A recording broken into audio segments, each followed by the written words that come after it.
Now, the USS Defiant.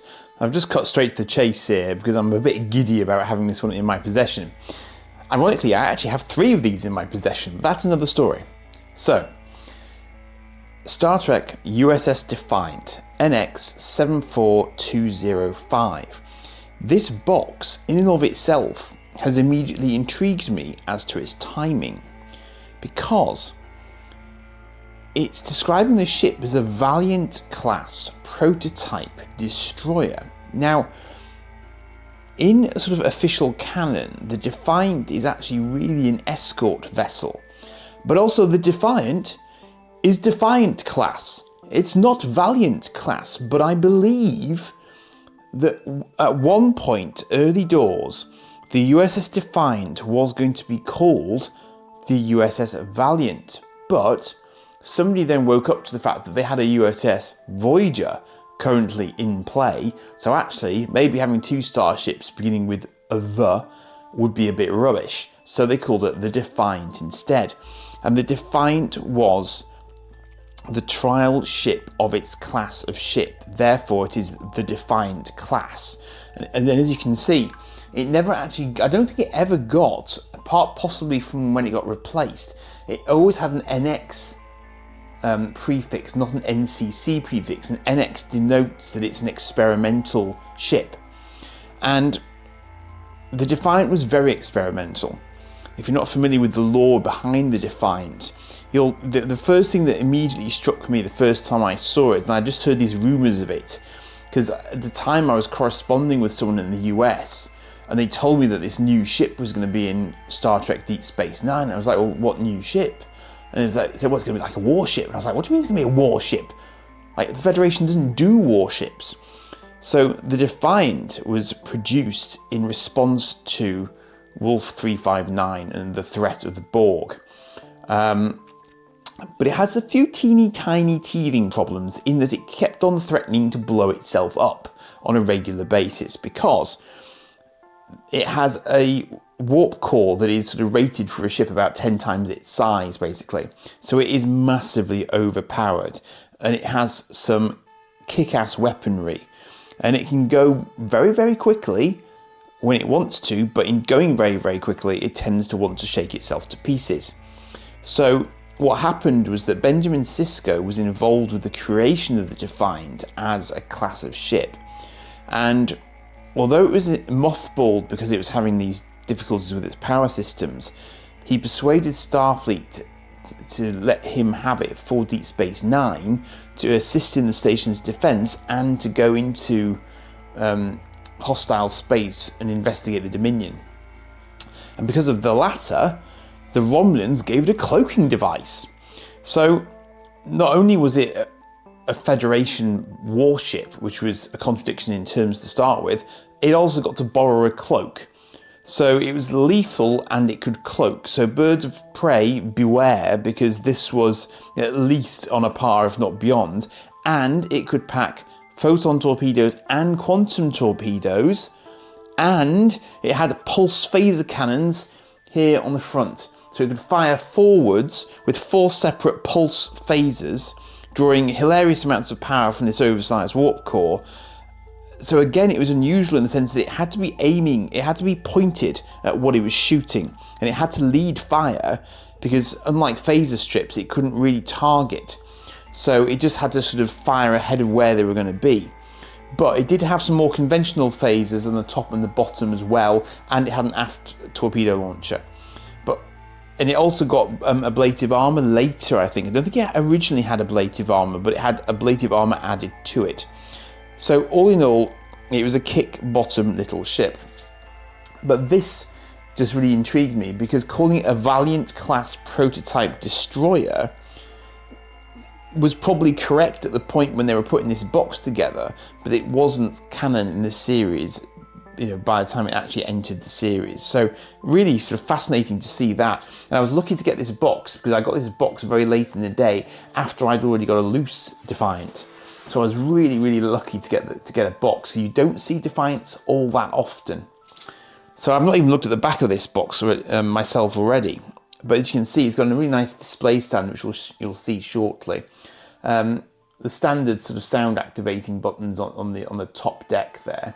But nice light up engine nacelles, illuminating long range sensor as well. So it's got like a front deflector dish that lights up as well. If you're wondering, this section here was designed to be a sort of a weapon of last resort. So a lot of torpedoes and stuff would be stored in there, and they could actually launch that out as a separate unit to blow something big up if they needed to.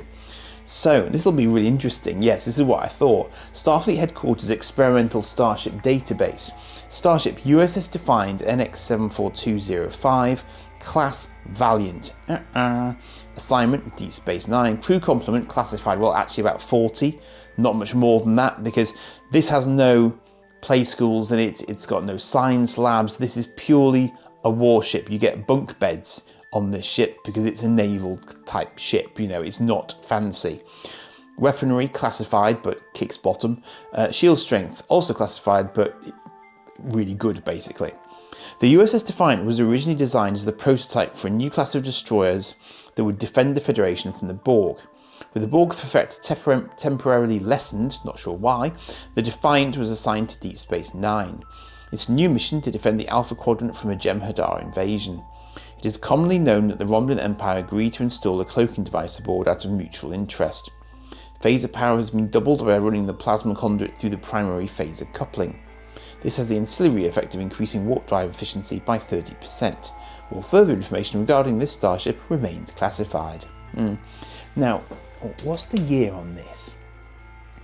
Ages 4 and up, stock number 16140. Can't immediately see a year there. Can't immediately see a year on the top there either. Come on, Playmates, give me something here. It's really not being terribly... okay, here we go. This is not generally the part where you get the more useful information. It requires 3 AA batteries. 36 months, Playmates, copyright 1997, Paramount Pictures. Now that's probably, I guess that's probably about, is that about right? I'm trying to think when Deep Space Nine was released. That feels quite late. So the actual production of this, that feels quite late. It wasn't immediately in Deep Space Nine. It didn't appear until the 3rd season. But Deep Space Nine can't have been... interesting. I'm trying to think, because it did start airing about the same time as B5, so... Well, so, I mean, I think they obviously started doing the artwork and everything else, and must have presumed it was in production, just too late to be adjusted for what actually ended up being the ship name, the class name and the sort of the backstory in the series for it. So it's just one of those things, I suppose. Now, hilariously, when this came to me, it was bouncing around. The Defiant in here was actually bouncing around because there are no innards. But when I very carefully, fortunately, checked the outer packaging, I discovered that I did in fact have the blueprint. So as you can see, this is one of the standard issue sort of Playmates blueprints that they often put in the ships, but which you don't always get. So there I've got a rather nice Defiant blueprint, which is nice to have, and was not something I was particularly expecting to have. It took me a while to open this one, so I haven't really sort of checked to see whether or not this is as it was described on the eBay auction, but fortunately it was a charity auction, so I didn't mind paying for it yet again. But it's actually labelled, I'm just looking at the labelling, it's quite pale. It's slightly darker blue in the background, but not by much. Quantum torpedo launcher, and they were twin torpedo launchers as well, so they fired simultaneously as a double pair. Well, as a pair of torpedoes even from the front of the ship when they launched. Bridge, main computer, transporter, cloaking device, warp core, impulse engine, shielded exhaust right at the back there, and warp coils on the... So the other interesting thing about the Defiant is that the warp nacelles are inboard, they're not outboard. So instead of having sort of silly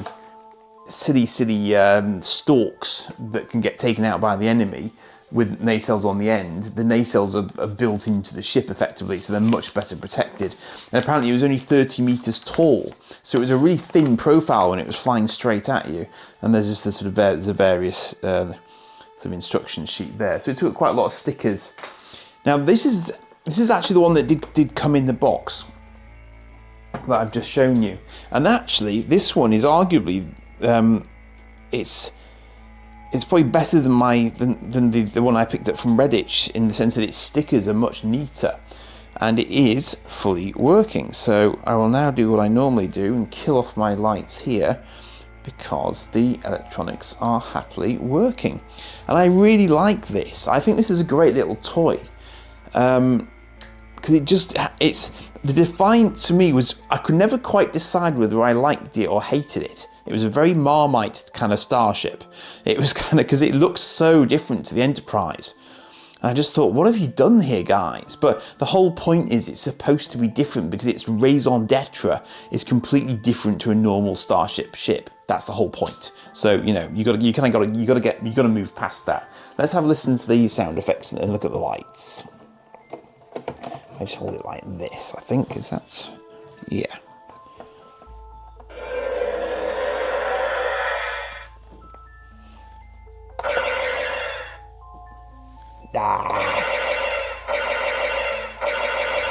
Nice. I think that's torpedoes.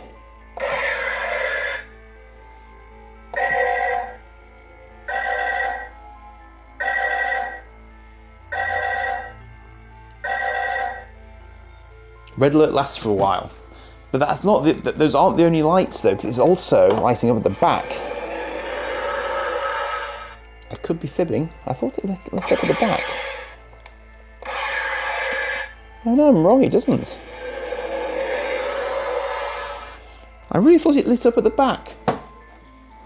That's interesting. So it's okay, so it's only got lights at the front then. Now, again, the underside detail here is really, really nice. There is a lot of detailing going on underneath, and I would have to rate this pretty highly. I mean, the Playmates toys are always very good on their detail levels. They're not necessarily Diamond Select level, but they're always very, very good. And you can see the screws and so on, but you know. So this is actually the stand cover there. The batteries are at the back end here. As you can see, there's loads and loads of stickers on it.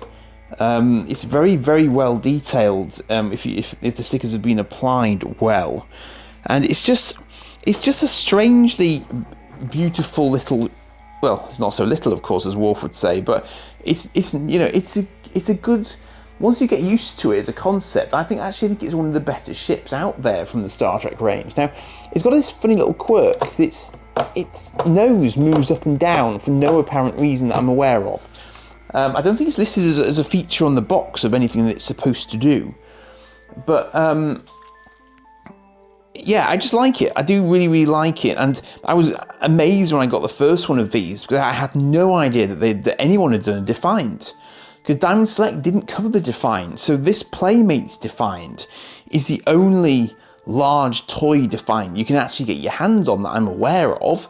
Do tell me in the comments if I'm wrong. I'm just going to have a quick look at... So it doesn't actually... That's interesting. Unlike other Playmates toys, it doesn't label what each of the sound effects on the buttons are.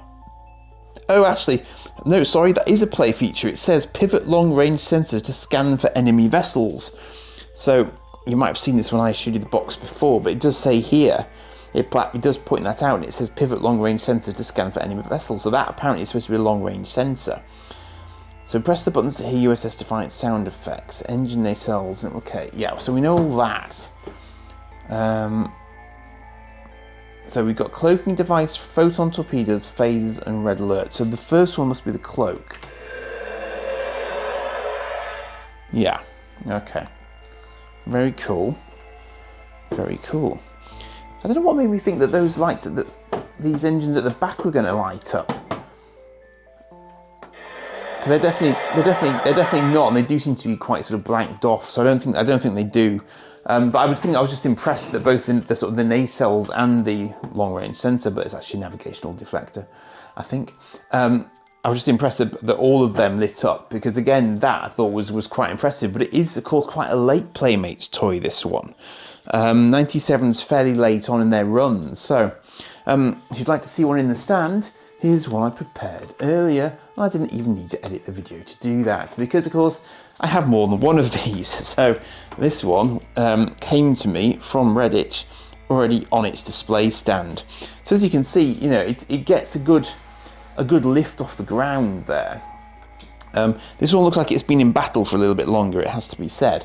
But nevertheless, it's a nice way to be able to display it. It gives you a nice clear view of it. And it's a good looking Star Trek sort of stand for it as well, as the later Playmates models always did, of course. But it's just a great way to be able to do all the sort of angles, and they do display it at quite a sensible angle. But as you can see here, it's locked in to a different sort of base plate when it's got the stand. So you have to have a blanking plate, and I did get a separate blanking plate when I picked this one up. So I can display it either with or without the stand, and it still looks absolutely fine, which is a plus point. So if you are picking one of these up loose, you might want to just to check that, because if that plate is missing, you're not going to be able to display it as you might wish to, because you're just not going to have all the pieces to it, basically. And it's the sort of thing that it wouldn't be immediately obvious, because if someone just put it in an auction flat like this, then unless you ask the question, and in fairness, the person might not know, but unless you think to ask the question, then obviously you might end up with one that isn't as complete as perhaps you might have thought it was. Again, that's probably sort of maskable in a sense, but I just mention it in passing in case that does ever become an issue for you. But it's just a really it took me by surprise when I got it. And what's taken me even more by surprise is that this one looks to be in a really minty condition. I mean, when I heard it banging left, up and down inside the box, I just thought, oh no, it's going to be completely wrecked. But actually, it's a tough, big ship, and so she survived the trip absolutely fine, and she looks really good. She's a nice bright colour. She's not dirty at all, and the stickers seem to have been applied with a large degree of care. So really nice toy, good big chunky fly aroundable whooshable toy. So gotta hand it to Playmates. I mean, that's arguably one of my favourites, I think, of theirs that I've had. Probably because I really like the Defiant as well. There is a certain amount of personal subjectivity and bias there, but nonetheless, compared to some of their others, I think that's a really good job. They might even have had the benefit of some later CGI models of it to go off, I don't know, but I suspect when the Defiant first came out, it probably was a model. But I think later on in DS9, as they got into more of the space battles, it probably transitioned quietly to CGI. So I couldn't swear to you that there was a physical model, but I suspect it arrived just on the cusp of physical models still being a thing, and then translated to CGI later on. That would be my guess. But I hope you've enjoyed that one. As I say, it's not one I've seen loads of. I mean, I don't see loads of any of them, to be fair. But in particular, I was quite surprised to see this, because I didn't even know that they'd produced one like this, because it wasn't necessarily obvious to me that they would. I mean, Eagle and Moss have done an XL size one, which is probably, again, a slight step up in terms of detailing, but it's not quite as big as this. So for display purposes, this is cracking. I mean, it's not even vaguely in scale with a Deep Space Nine, but you can imagine how big Deep Space Nine would have to be in scale with this. So, it used to dock, incidentally, it would dock by its nose here. So this nose would just kind of fit into the station's docking port. And they could just, somehow they managed to get to it just by saying Defiant from the control center, and then the turbo lift would sort of take them there, and off they'd go. So yeah, great ship. Some really good clips of it. I think some of the best scenes with the early doors were in the Dyer's cast. And that was the first time we really saw it sort of going up against the Jem'Hadar, and when it was prepared for them. And that was a great piece of sort of space combat, quite early on in terms of, probably still models being used again. So if you want to search for it on YouTube, look at that clip from that episode, and you'll see why I like the ships quite so much, because it's very cool. Right. Incidentally, you might remember that there was, in fact, another Defiant class ship that we saw in another episode that was called the USS Valiant. So it did eventually get used as a name for the Defiant, but only in terms of it being another sister ship, obviously not being this Defiant. So I will leave it there for this one, but yeah, it's very unusual Federation ship, but very cool toy of it. Cheers for now.